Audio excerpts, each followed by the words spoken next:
های دیگری مثلا سمت های گوناگونی حیات باید قانون و چیزهای ایجاد کنیم که آنها با تنظیم بیارن همون سمت رو. باز در برابر همین فرهنگ شجاعت، بله فرهنگی یک جسارت، فرهنگی دلیری کارکرد کرده شود. و البته فکر میکنم که در آینده به نظر گرفته میشه، چون که زینه به زینه انسان هم یک دولت است و دولت هم مانند انسان یک سمت زینه های خود را میگذارد و در این زینه فکر میکنم وقتش آمده است، چون که به نظر گرفته شده ایستاده است حالا فرهنگ، اجتماعیات و سمت های دیگری معنویات انسان و از آن جمله در این البته درس کرده می شد. ملکه کتابخوانی را در ذهن کودک از کودکی جای کردن لازم است.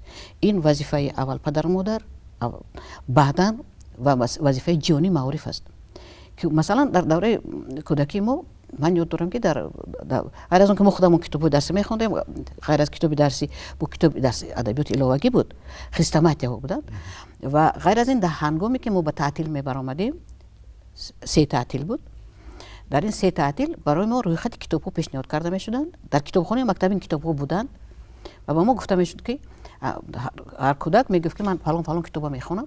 وقتی که سنتیبر ما با درس می اومدیم، من خوشبختانه در مسئله ادبیات معلمای ادبیات هم همیشه معلمای بسیار خوب بودن، همین جریان رو همشون رعایت میکردن و میپرسیدن که مثلا روز درس اول کی کدام کتاب خوند و در هر درس من بعد هر کودک 5 دقیقه وقت داشت که درباره کتاب خوندهش نقل کند. این یکمش که عبور کودک در نزد شاگرد رو بلند میکند، کودک از نگاه اجتماعی خودش رو توانمندی میکند.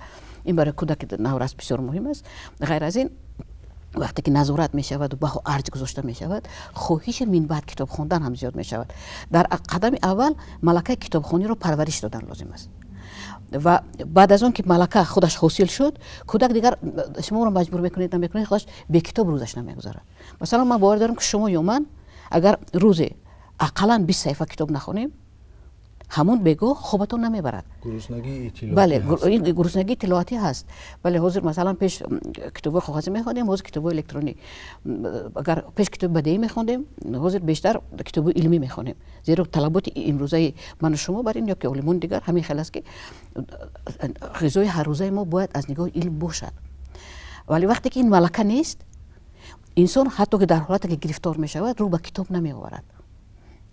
و میتواند از کسی پرسد، اگر که خیلی همصحبت مصلحتگر خوبی پیدا کند، اگر نیابد خودش به خودش تنها میموند و حالتی مثلا ترس، با ناامیدی، با قهر، غضب و احساسات دیگری که از ترس هم بدترند و عاقبت‌های بدتر دارند میتواند به آنها گرفتار شود. و در واقعا درست است که مسئله کتابخوانی رو ما باید خیلی و خیلی حاضر جدی فکر کنیم، زیرا امروز ما بسیار مسئله های جدی رو حل کردیم. اگر که گویم که کشور ما یک اویله جوانی که از اویله پدرش جدا شد، گویم اگر اول اویله جوان برای خودش خانه میسازد، بعد اون خانه رو با انجام ضروری پر میکند، بعد فکر میکند که کودکم رو در کجا، در کدام باغچه مونم، در کدام مکتب مونم. ما در همه قدم سیم امروزه هستیم که ما نسل نورس، نسل آینده ما، آینده ملت همش از همین فرهنگ جوانان و نسل امروزه وابسته است. خوش یکی چیز دیگر هم هست که نسل کلانسال چه باید کند.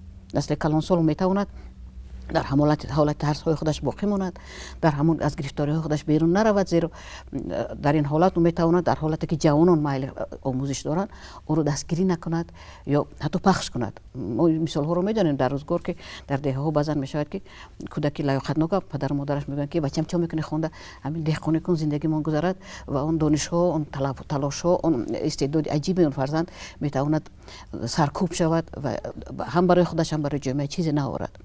یعنی ما با نسل کلانسال هم باید راه پیدا کنیم که آنها رو با همین دانش آموزی، دانش اندوزی مایل کرده توانیم. خود روحش رو من نمیدونم.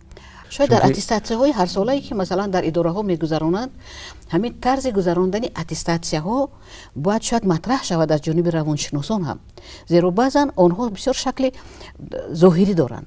در باطنشان هیچ چیز ندارن. بعضا میپرسی که کدام کارخانه اتستاتsia گذرانده است، کارمندانش دانشجویان سنجیده است و دانش سنجی در بعضی حالات شکل خنده آور دارد که از مرد کلان سال 40 ساله دانشجوی کودک 5 ساله رو میپرسند کودک مکتبخانه که گیمن تاجیکستان میدونی نمیدونی وظیفه های پرزیدنت جمهوری تاجیکستان از چی عبارت است.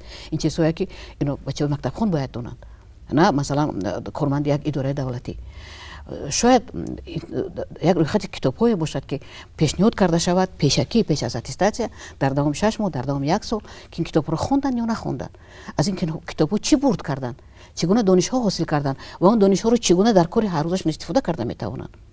ما شما امروز از ترس انفرادی آمدیم به ترس جامعه، به ترس واقعا این خطرهایی که گویا که جزئی هستند، ترس در یک کودک، ترس در داخل یک عائله میتواند واقعا به یک وضعیت اجتماعی باشد. به ترس ملی مثلا خطرهای ملی رو چگونه ما برطرف کرده میتوانیم اگر ما در داخل ما در ضمیرمون جسارت ملی نداشته باشیم. واقعا موضوع هرچند گویا که از نگاه روانشناسی موضوع صرف برای یک انسان علاوه داخل دارد، ولی همه چیزی که یک مال انسان است این مال جامعه است. همه چیزی که یک انسان علاوه در ضمیرش احساس میکند او به جامعه میدهد و از جامعه میگیرد و برای از ترس رهیدن، برای جسارت رو در رشد در سرشت انسان امروزه در جوان امروزه تاجیک در نسل امروزه تاجیک جای کردن، یعنی ما قدم های زیادی در پیش داریم و گمان میکنم شاید کارهای آسانتری که امروز ما کرده میتوانیم بعضی چیزا شاید حاضر نوبر کردنمان ممکن است که همچون خلاصه صحبت ما برای در خاطر تماشابینمان ماند. اولا کار کردن با عائله ها که آنها در ضمیر کودکشان جسارت رو رشد داده توانند، در آنها ملکه کتابخوانی رو پرورش کنند. مهم بودن این چیزها رو در ضمیر انسان ها جای کردن لازم است. و چیزی دیگر به این مسئله توجه خاصه ظاهر کردن معارف. ساحه معارف یکی از مقتدرترین ساحه هاست و از حساب بودجه مبلغ گذاری می شود و حالا کارهای زیاد هم کرده می شود در ساحه معارف. مثلا خود جو مکتب ها معلمان اصلاحات رفته استوده است و گمان میکنم که در اونجا این رو همچه یک نکته بنیادی جای کردن با معلمان در این موضوع کار کردن که رشد جسارت باید یک بخش کار روانی در مکتب ها در همه بخش های زینه های ساحه معارف باشد، مکتب های میانه، مکتب های عالی و غیره و کذا. و نهایت کار با عملداران در اون شکلی که ما گفتیم که با آنها کمک کردن لازم است. اکثر حالت ها ما مردم رو گناهکار کردن رو دوست می‌داریم، میگیم فلان است چنان است، پیشانش تمام میزنیم، ولی معمولا همچون روانشناس من شما میدونیم که این آدما خودشان مشکل دارن. مثلا کی میترساند؟ شخصی که خودش میترسد. کدام آدم فریاد میزند به سر شخص دیگری، دوغ میزند، میخواد رو ترساند، خودش میترسد. یعنی ما ترس رو از ضمیر نسل کلانسال ها که امروز مثلا زمام دولت داری، زمام اداره ها در دستشون هست، اونها عملدار هستند، در جای معلم هستند، در جای مثلا تاجر هستند، از ضمیر اینها هم برآوردن لازم است. با اونها هم راههای دیگری کمک کردن رو، هم راههای روانشناسی مثلا گذراندن ترینینگ های روانشناسی در مسئله رشد جسارت، پیدا کردن راه حل مسئله ها کمک کردن ممکن است با اینها. و اون چیزی که ما گفتیم مثلا یا قانون، اگر تا قانون مطرح شدن مثلا با دستورها این کار کردن ممکن است. یعنی اقلا روی عادی گفتیم، من گفتم برای مثال مکانیزم عادی ترش در اتستاتsia هایی که در بعضی تشکیلات هر ساله هستند، یکی از وظیفه های اتستاتsia خواندن چند اثر باشد، چرا نه؟ و بگذار حتی اگر که از شاهنامه آغاز کردن نتوانند، زیر زبان شاهنامه برای بعضی آنهایی که از طبیعت دورترند اندک مشکل تر است. شکلی که ساتی ملاغزاده، ولی اون شاهنامه نسلی که در استاد ساتی ملاغزاده تهیه کردن بسیار کتاب عالی جناب است. اون رو میتوانند ولی توصیه کنند و مردم از این سرچشمه های نو جسارت و توانمندی بهره‌ور باشند تا که در آینده ما بعد 20 سال 30 سال اگر ما باشیم نباشیم دیگران گویند که ملت تاجیک، جوانان جسور هستند و ترس در زندگی ما همون رسالت بنیادی که دارد آن رو اجرا کند، رسالت حفظ جان انسان رو و چیزهای دیگری که از ترس‌های دیگر پیدا می شوند اینها از بین روند. چون این است. البته منم یک چیز قید کردنی هستم که وقتی که ما در مقایسه آن چیزهایی که چی در قانون و چی در سیستم زندگی و اجتماعی و عموما دولتداری و فرهنگ از آن جمله در سیستم معارف هست، ما وقتی که میبینیم و مقایسه میکنیم با آن سیستم های دیگری، دولت های دیگر، همین چیزهایی که ایجادیاتی که در درون تاجیکستان در خود جمهوری تاجیکستان دیده می شود بسیار والا و بسیار خوب جا به جا گذاشته شده است و اون دستاوردهایی که اجتماعیات ما حاضر دارد و اون مکانیزم های جبران کننده که زندگی انسان را آسان میکنند در ساحه اجتماعیات ما نهایت زیاد است، ولی آنها را درست استفاده بردن توانستن در کار است.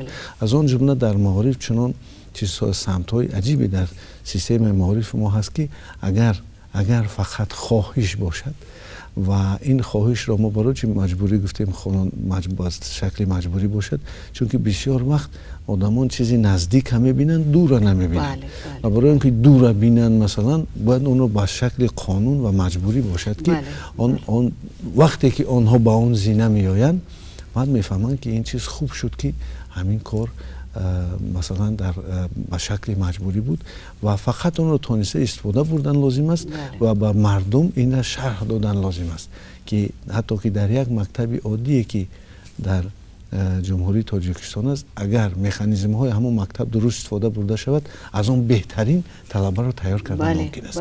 بله با تکیه به اون که ما مردم خیلی با استعداد داریم و مردم از نگاه روانی همیشه مایل داشت به فرهنگ.